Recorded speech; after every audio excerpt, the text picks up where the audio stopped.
welcome back to another video. I'm joined today with big dog Reece. We're doing a little bit of a different style video today, a bit of like a podcast setup. You know, we're starting out here, we couldn't get on the track for a little bit of time, so we're going to be heading down to the track in around 45 minutes, but gives us a nice little bit of time just to have, you know, a bit of a general chat. And Reece, tell us a little bit about yourself, broski, about physique, personal life. Yeah, so I'm Reece. As you know, I'm one of the head coaches and head of recruitment at Physique Academy as well. So been involved with the brand for the best part of 3.5 years now. So as George started to venture it out from like a solo venture, just was kind of the third person that he brought on board after his brother Harry and our head of coaching Jamie. It's kind of worked through like the business from that standpoint.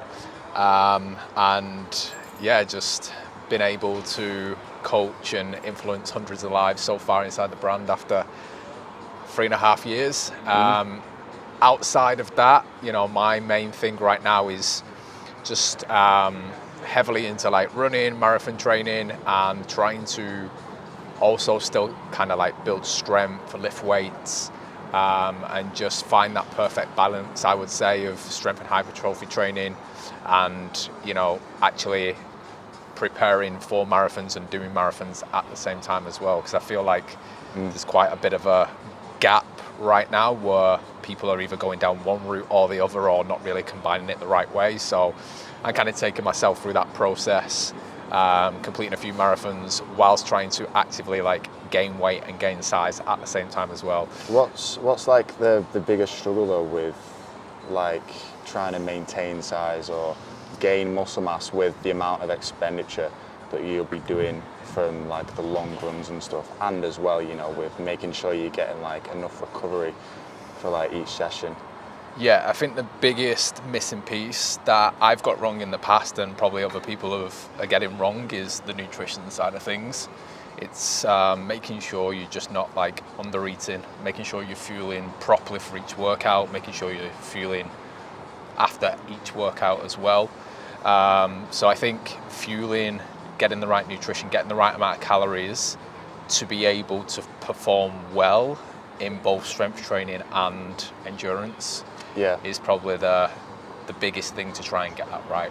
Yeah, that's something that I always struggled with personally, like you know, trying to like making sure I don't overtrain, especially going into like more of like a functional fitness and high rock setting, doing like a lot more conditioning. Because if you come from like a strength and hypertrophy background, I always felt as though like I still needed to get the same amount of volume in doing like my strength training, like my compound lifts, my resistance training. But then I've started to implement like, you know, zone 2 runs, interval runs, track sessions, and like more conditioning, like C2 row, C2 ski, and then it's like you don't want to be in the gym for like 2 hours. So it's trying to like strike the right balance of still being able to get enough volume in for your training, like when it comes to your maximum recoverable volume, but also be able to, you know, improve like your aerobic capacity and your lactate threshold if you're looking to do like, you know, like a high rocks or something like that.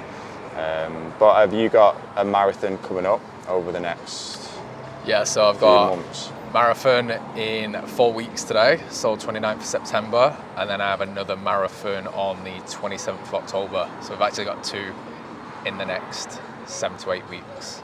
Right. And talk to me like a little bit about leading up to like the peak week of that.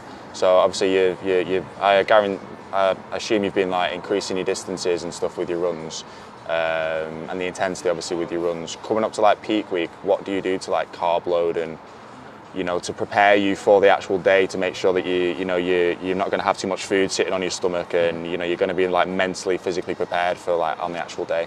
Yeah. So if we break it down into like training and nutrition, so going into like that peak week or that like taper week as it's known, I really peel back from all running that week before the actual marathon. Just because I want to really rid myself of like inflammation, and I want my legs to feel the best that they can going into that event. Strength training then Usually I would do my last leg session at the start of the week if that event's at the weekend, just again to... Which it usually is, isn't it? It's usually on like a Saturday or Sunday. You never have like a half marathon or a marathon like in the middle of the week. So yeah, training wise, like we'll taper lower body sessions down. I'll still train the same through upper body for that week leading into it. I don't feel like there's a variable that needs to change there. I don't really run the risk of injury. I just may remove things like deadlifts from that particular like session.